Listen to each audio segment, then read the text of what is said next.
Good afternoon, distinguished guests, dignitaries, ladies and gentlemen, friends from Bangladesh and different services from our international community. I thank you all. I congratulate the new Camp Committee and look forward to working together. Celebrating 250 years of U.S. independence in itself is a remarkable fact, and the relations between Bangladesh and the U.S. over the years, that's remarkable as well. We greatly appreciate the role of the US and other members of the international community for all the positive role and inspirational contribution that we have seen to restore democracy in Bangladesh. Together, we all work together to ensure that we build a Bangladesh based upon the essence of democracy, rule of law, human rights, and freedom of expression. I represent a government that is elected by the people, and the power of our government stems from the people's aspirations. The landscape victory that we have come up with, it also means we are carrying great expectations. We understand it. The expectations is to deliver through transparency, deliver through accountability, and ensure that the public aspiration is reflected through good governance. Towards the journey, of course, the US, our partners, all across the international community, and businesses and associations like AmCham can play a vital role. Because people expect from us to ensure that Bangladesh moves forward with inclusive development, that we create jobs, open employment opportunities for men and women both.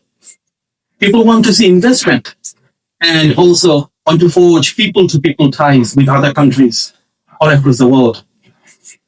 I think here AmCham can play an incredible role. As of now, we can see many of the US companies, as well as private sector industries, has brought in FDI in Bangladesh, which has then transferred into jobs.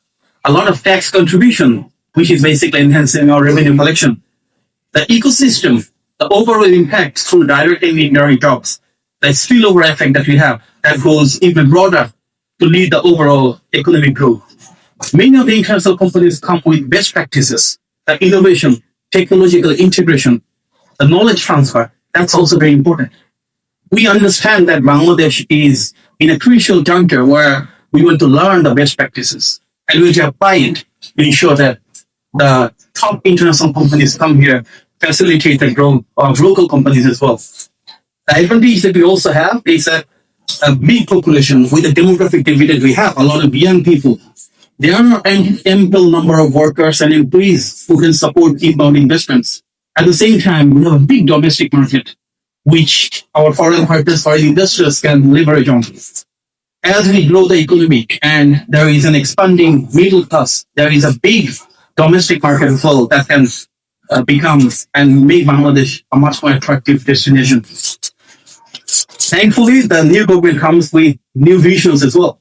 We understand after a long rule of a government that was not reflecting people's will, we have a particular set of development agenda across all the sectors. It's a clear opportunity for the private sector to step in because as our Honorable Prime Minister, Mr. Tareq Rahman says, the role of the government is to come up with policies and create platform for the private sector to flourish. So we want to forge better ties and deeper ties with the private sector, facilitating with policies so that it is a private sector-led development. Here, local companies and international companies can both play an instrumental role. There are different schemes in various ministries where we'd love to embrace private sector investment, where we'd love to embrace PPP projects. So there is opportunity for more collaboration, there is opportunity for more partnership, and of course, we want to carry forward all our development projects through sustainable relations in sectors where there is strategic alignment as well. Essentially, the onus on the government is to lead a development pathway where we'll collectively achieve the very essence of equality, fairness, and justice, which has long been missing in our governance structure. Bangladesh is now enjoying a pro-business government, which is reflected in our budget as well. If you see, there is extensive level of deregulation. We are focusing on liberal policies, and we want to integrate our diasporas. Many of the Bangladeshis live in the US and other countries. We want to use the talent The brain drain that we have seen, we can convert it to brain circulation. And there are targeted policies as well. For instance, profit repatriation, which was not done for a long time, but we took office and made it happen within 1 month. There are schemes such as tax breaks, incentives. There are different economic zones and industrial clusters, industry parks, high-tech parks. We want to create a level playing field. We understand there is a bit of complaint that in some ways the local companies do have an advantage over the inbound investors. We want to create a level playing field, encouraging foreign investment, which will transfer into employment generation. The policy support will be there from the government, and that is the very reason why we're going to do rounds of consultations and dialogues throughout the ministries. And of course, open pathways where our domestic investors as well as international partners and investors can talk to the Honorable Prime Minister, come up with ideas so that we together create those policies which will make a true difference. We understand transitional system is very important. So you can see our focus on enhancing bilateral trade. From Boeing to energy, there are more opportunities which can deepen our ties.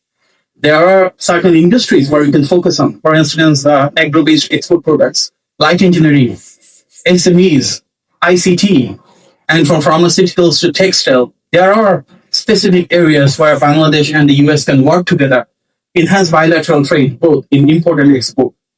Let's identify the sectors and come up with the policy refinements wherever needed, and also creating an ecosystem where our investors and local businesses can thrive, taking advantage of both our demographic dividend and the big domestic market. I would also encourage our friends from the US to give a platform to your businesses where Bangladesh can be an attractive destination.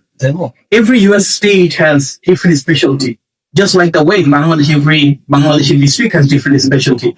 We can do things like roadshows. We have seen Bangladeshi companies going overseas doing roadshows. The US companies can come here as well. We want to open pathways for every company to have an equal footing. And from the government side, we'll be facilitating those. And for any foreign investor, including our friends from AmCham, use success work as a blueprint on the global level. If a US company succeed, you become our brand ambassador in the country, and that applies to many other businesses. So as a new government, our Honorable Prime Minister has instructed all of us to embrace foreign investment, to help as much possible, and to ensure that in your own countries, you represent Bangladesh as our ambassador, and we uphold that very spirit in Bangladesh by facilitating the very best of our ability in Bangladesh. Thank you so much. Thanks again to the AmCham and the US Embassy.